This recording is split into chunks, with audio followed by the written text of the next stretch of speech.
नमस्कार, हमारे एगनू audio books channel पर आपका स्वागत है। इंदिरा गांधी राष्ट्रीय मुक्त विश्वविद्यालय, school of tourism and hospitality service management SOTHSM, पर्यटन अध्ययन में डिप्लोमा DTS TS 5 पारिस्थितिकी, पर्यावरण और पर्यटन। खंड 1 हमारा पर्यावरण एक परिचय। इकाई 2 प्रकृति में संयोजन।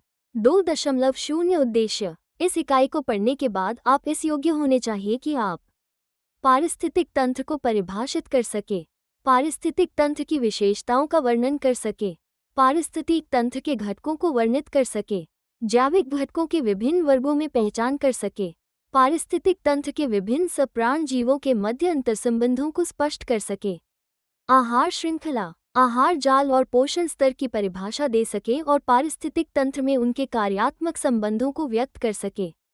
पारिस्थितिक तंत्र में ऊर्जा प्रवाह और विभिन्न पोषण स्तरों में ऊर्जा स्थानांतरण जटिलताओं का उल्लेख कर सके।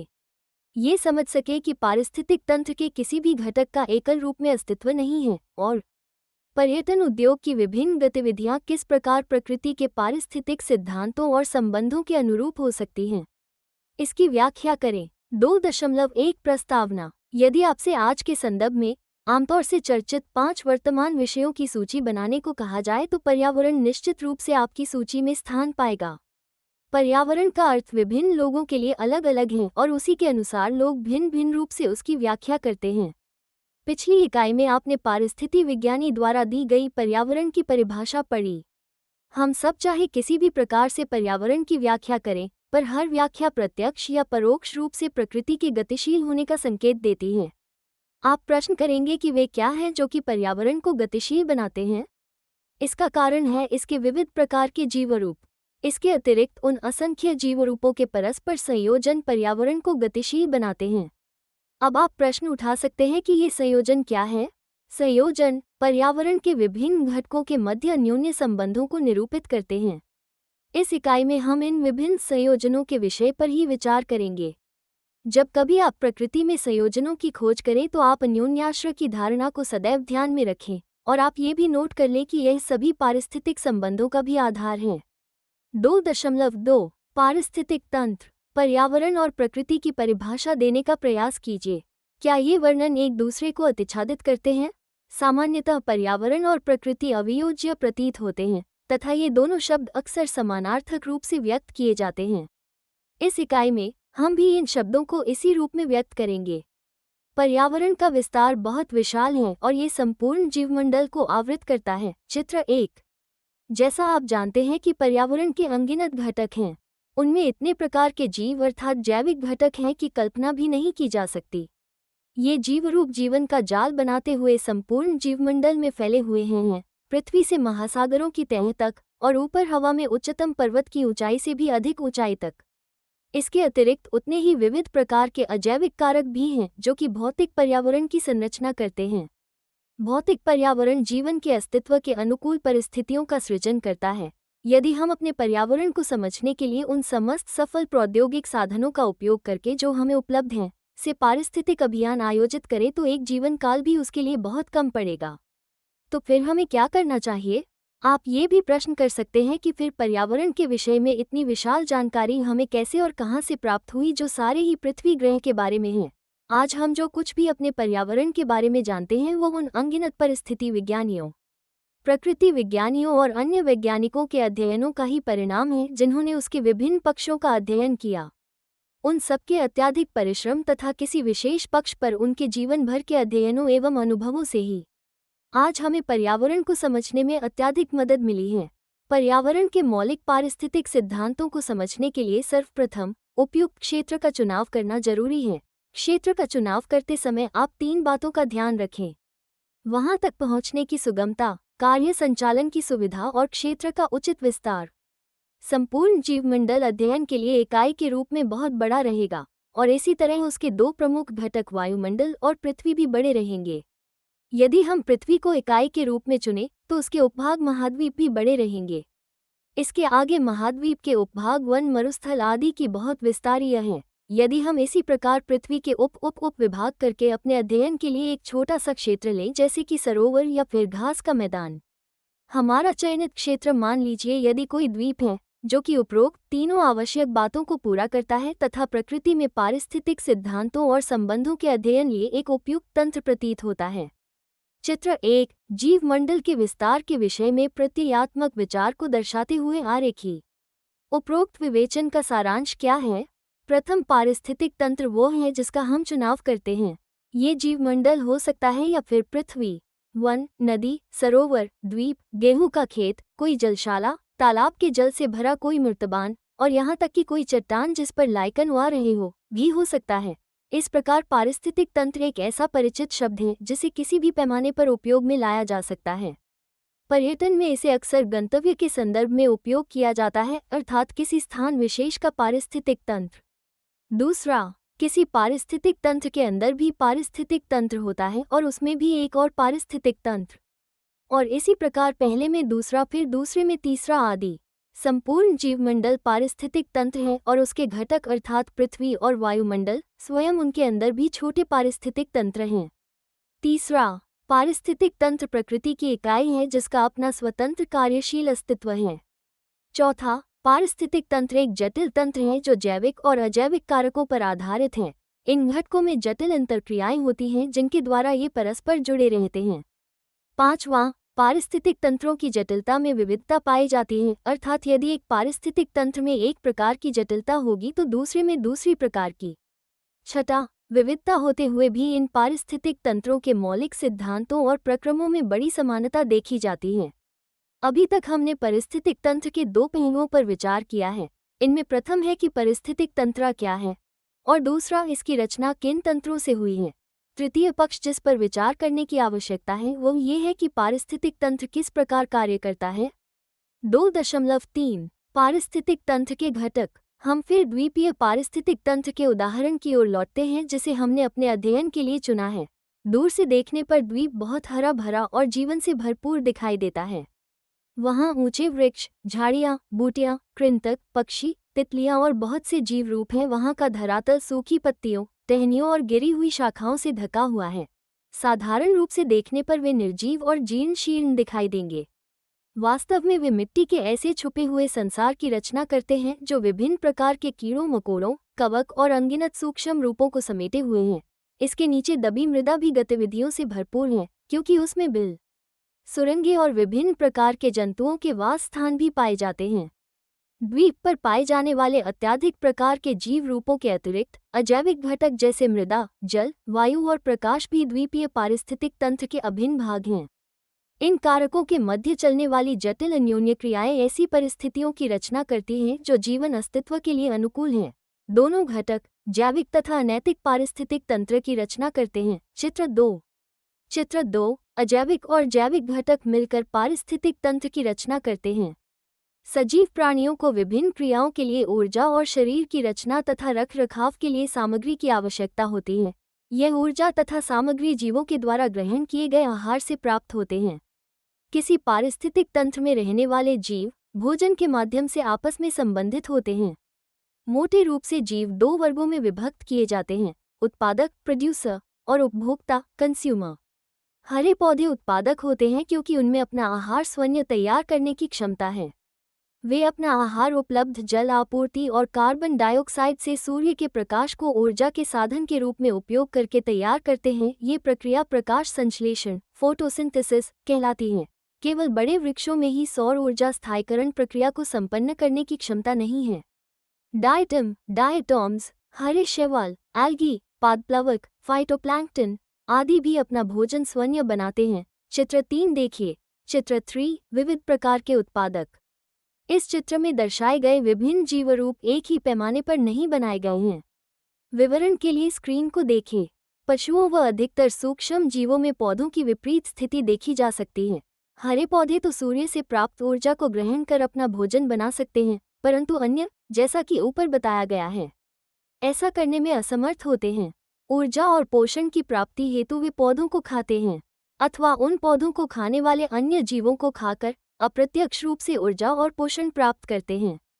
अतः पशु और अधिकतर सूक्ष्म जीव उपभोक्ता हैं। उपभोक्ता अपने आहार स्रोतों के अनुसार निम्नवत 4 वर्गों में से किसी एक वर्ग के हो सकते हैं।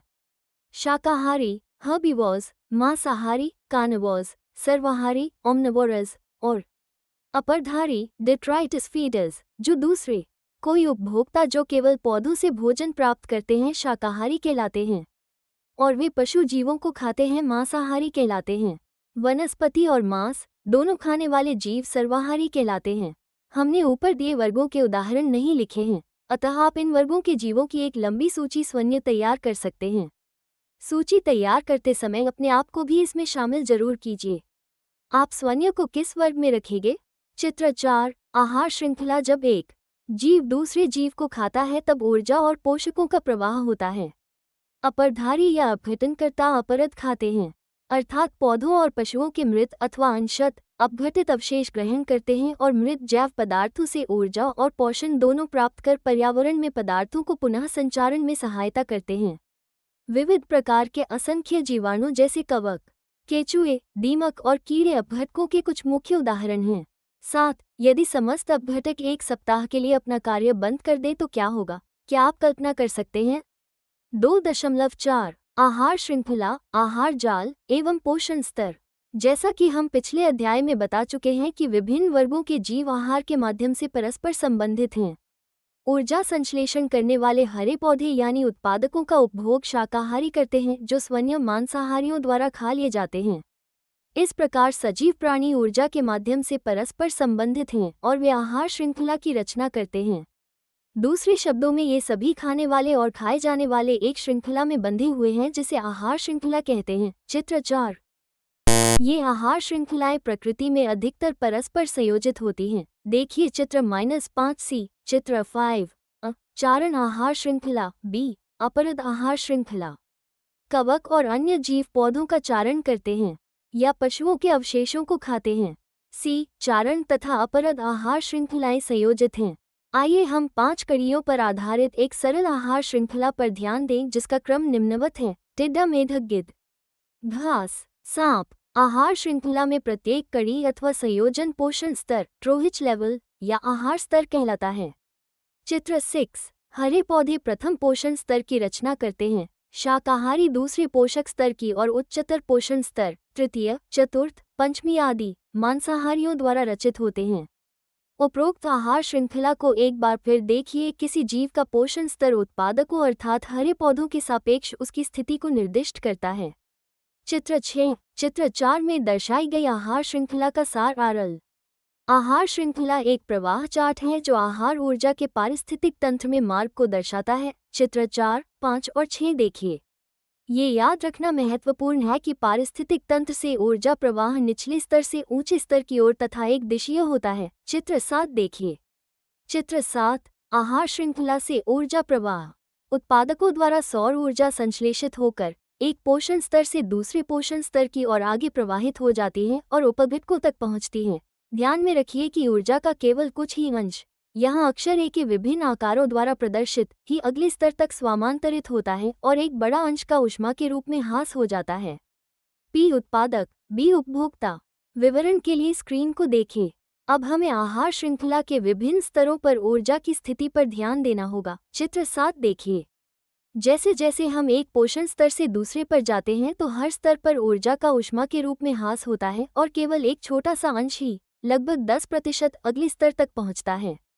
परिणामस्वरूप ऊर्जा प्राथमिक उत्पादकों से दूसरे स्तरों पर निरंतर तीव्र गति से कम होती हुई उच्चतम उपभोक्ता मांसाहारी तक पहुंचती है। इससे ये स्पष्ट हो जाता है कि आहार श्रृंखला में कड़ियों की संख्या इतनी कम है। चौथी या पांचवीं कड़ी या स्तर के बाद और अगले पोषण स्तर के निर्वाह के लिए पर्याप्त ऊर्जा नहीं बचती। इस धारणा को थोड़ा आगे बढ़ाते हुए सोचें तो इस निष्कर्ष पर पहुंचेंगे कि पृथ्वी पर और अधिक मानव जनसंख्या का भरण पोषण मांसाहारी आहार की अपेक्षा शाकाहारी भोजन द्वारा ही संभव है। शाकाहारी भोजन के ग्रहण से ऊर्जा एक ही चरण में उपभोक्ता, जो कि इस संदर्भ में मानव है, तक सीधे पहुंच जाती है। चित्र 8 ऊर्जा प्रवाह पर उपरोक्त विचारों की पुष्टि के लिए धारणात्मक मॉडल हैं। चित्र -8 मानव जनसंख्या के भरण पोषण के लिए शाकाहारी और मांसाहारी आहार के उपयोग का तुलनात्मक मॉडल। यदि 1500 किग्रा खाद्य पदार्थ 25 शाकाहारी व्यक्तियों का निर्वाह एक निश्चित समय तक कर सकता है, चित्र देखें, तो उतने ही खाद्य पदार्थ से केवल एक मांसाहारी व्यक्ति का निर्वाह उतने ही समय तक हो सकता है। चित्र बी देखें, दिए गए आंकड़े परिकल्पित हैं। विवरण के लिए स्क्रीन को देखें। नीचे दिखाए गए पोषण स्तर आरेख में दो आहार श्रृंखलाओं की तुलना कीजिए। चित्र 9। उपरोक्त आरेख को देखने के बाद क्या आप बता सकते हैं कि दोनों आहार श्रृंखलाओं में से कौन सी श्रृंखला अधिक मानव जनसंख्या का निर्वाह कर सकती है? चित्र 9। पोषण स्तर आरेख जिसमें दो आहार श्रृंखलाएं एवं बी दिखाई गई हैं जिसमें मनुष्य अंतिम पोषण स्तर पर है। उपरोक्त विवेचन से आपको यह नहीं समझ लेना चाहिए कि किसी पारिस्थितिक तंत्र में आहार संबंध ऐसे सरल होते हैं जिसमें एक ही रैखिक आहार श्रृंखला होती है। लगभग प्रत्येक प्राकृतिक पारिस्थितिक तंत्र में उपभोग का प्रारूप इतना जटिल होता है कि उसमें विभिन्न जीवों को जोड़ने वाले बहुत से तिर्यक संयोजन पाए जाते हैं। अतः जब किसी उपभोक्ता का आहार स्रोत एक से अधिक होता है तो परिणामस्वरूप आहार श्रृंखलाओं की शाखाएं भी पृथक हो जाती हैं और परस्पर संबंधित होकर आहार जाल बनाती हैं। चित्र 10। इस प्रकार एक आहार जाल समस्त आहार श्रृंखलाओं का संयोजन होता है जिससे हमें ये पता चलता है कि किसी पारिस्थितिक तंत्र में कौन किसका उपभोग करता है। आहार जाल पारिस्थितिक तंत्र के जीवों के मध्य ऊर्जा और पोषकों के स्थानांतरण को दर्शाता है, जबकि आहार श्रृंखला एक ही मार्ग प्रस्तुत करती है या आहार जाल की एक ही कड़ी को दर्शाती है। चित्र -10 सरलीकृत आहार जाल आरेख जिसमें आहार श्रृंखलाओं का अंतःसंबंध नेटवर्क तंत्र प्रदर्शित किया गया है। विवरण के लिए स्क्रीन को देखें। किसी आहार जाल में बहुत सी स्पीशीज जातीय एक से अधिक पोषण स्तर पर हो सकती हैं। इन स्पीशीज को बहुस्तरीय उपभोक्ता या सर्वाहारी कहते हैं। मानव इस स्थिति का अच्छा उदाहरण है। मानव जब पौधों से प्राप्त भोजन का उपभोग करते हैं तब वह द्वितीय पोषण स्तर पर होता है, और जब वह पशुओं के उत्पाद का उपभोग करता है तो वह तीसरे पोषण स्तर पर या फिर और ऊंचे स्तर पर होता है। चित्र 11 देखिए।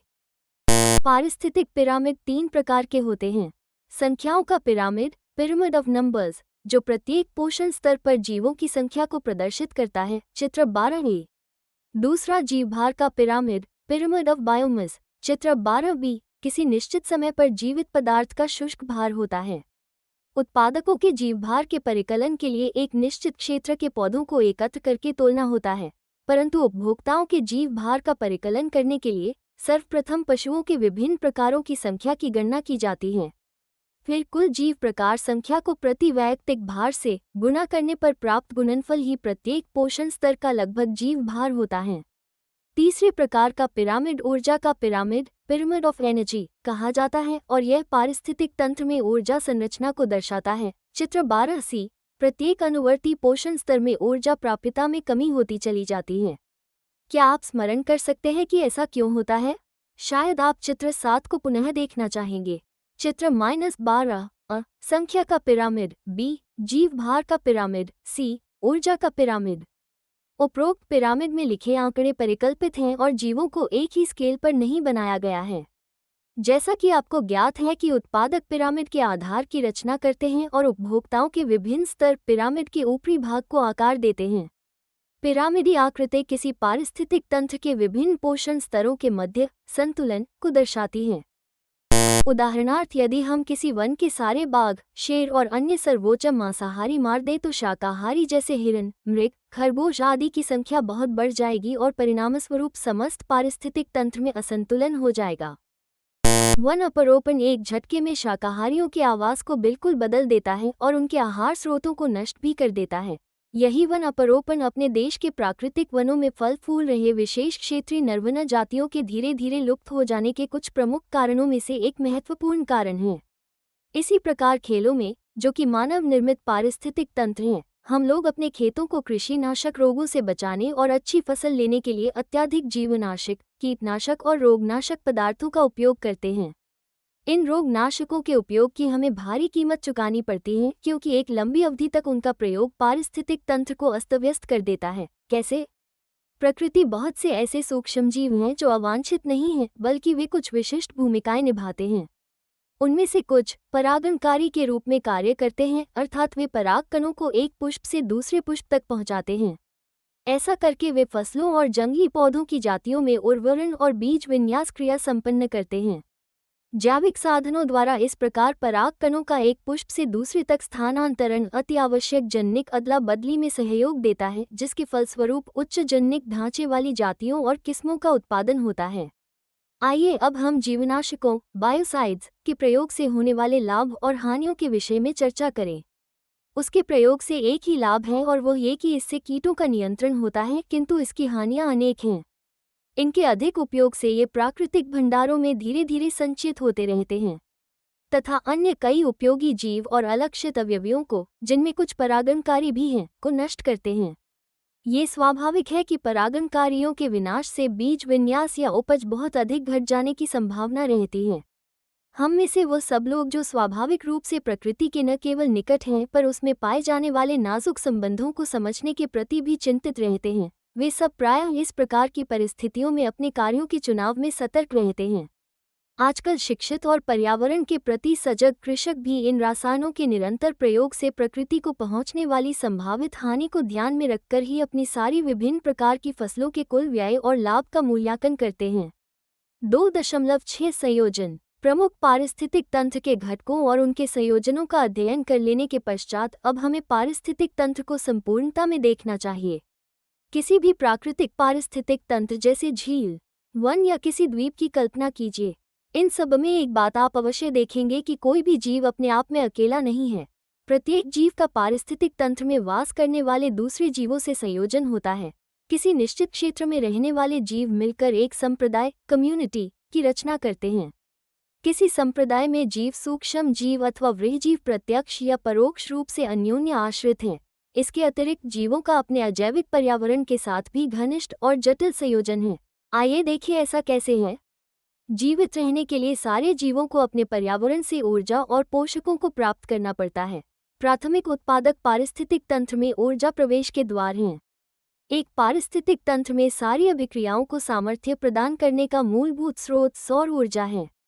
सौर ऊर्जा का प्रयोग तथा उसे कार्बोहाइड्रेटों के रूप में संग्रहित कर प्राथमिक उत्पादक अजैविक और जैविक घटकों के मध्य संयोजन स्थापित करते हैं।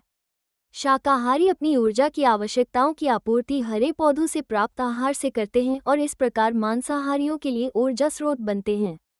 किसी पारिस्थितिक तंत्र में आहार श्रृंखला और आहार जाल के विभिन्न ऊर्जा स्थानांतरण अनुक्रम जीवों को एक दूसरे से संबद्ध करते हैं तथा संयोजन प्रस्तुत करते हैं। इनमें से कोई भी जीव प्राप्त की हुई ऊर्जा का 100% उपयोग नहीं कर पाता। यदि इसका विपरीत सच होता तो आहार जाल कैसे चलता? वास्तव में किसी भी स्तर पर प्राप्त ऊर्जा का केवल एक छोटा सा अंश मात्र ही उपयोग में आता है और शेष ऊर्जा का ताप के रूप में पर्यावरण में क्षय हो जाता है। इस क्रिया से जैविक और अजैविक घटकों के मध्य महत्वपूर्ण संयोजन को देखा जा सकता है। उपापचयी अपशिष्ट और मृत जैविक पदार्थ जैविक और अजैविक घटकों के मध्य एक और प्रमुख संयोजन का स्वरूप है। संयोजन की कहानी यही समाप्त नहीं हो जाती। जीवाणु, कवक, कृमि और अन्य अपघटक अपनी जीवन प्रक्रियाओं के लिए आवश्यक ऊर्जा की आपूर्ति मृत जैविक पदार्थों से करते हैं। इस प्रक्रिया में वे अनावश्यक अपशिष्टों का प्रयोग कर उन्हें प्राथमिक तत्वों जैसे कार्बन, ऑक्सीजन और नाइट्रोजन के रूप में विघटित करते हैं। ये प्राथमिक तत्व अंततोगत्वा पर्यावरण में हरे पौधों के पोषकों के रूप में पुनः उपलब्ध होते हैं। ये एक और जैविक अजैविक संयोजन को दर्शाता है। हरे पौधों द्वारा ग्रहण किए गए पोषक एक बार फिर अपनी चक्रीय यात्रा प्रारंभ कर देते हैं। इस प्रकार जैविक अजैविक घटकों के बीच विविध प्रकार के अप्रथित संयोजन पर्यावरण की कार्यात्मक अखंडता के लिए अत्यंत महत्वपूर्ण है। जो कुछ भी आपने अभी देखा वो केवल छोटे पारिस्थितिक तंत्र के लिए ही सत्य नहीं है, बल्कि वृहद पारिस्थितिक तंत्र मेगा इकोसिस्टम के लिए या संपूर्ण पृथ्वी के लिए भी सत्य है। सार्वभौम स्तर पर भी वैसी ही ऊर्जा अभिग्रहण और चक्रीय अभिक्रिया चलती रहती है जैसा कि छोटे पारिस्थितिक तंत्रों में देखा जा चुका है। अपघटक भी मृत जीव अवशेषों और अपशिष्टों से तत्वों को प्राप्त करने और पुनः चकित करने का महत्वपूर्ण कार्य करते हैं। इसके अतिरिक्त जत, जो जीवन के अस्तित्व के लिए अति आवश्यक कारक है, भी जल चक्र द्वारा निरंतर उपलब्ध होता रहता है। ये चक्र भी सौर ऊर्जा की शक्ति द्वारा चलता रहता है।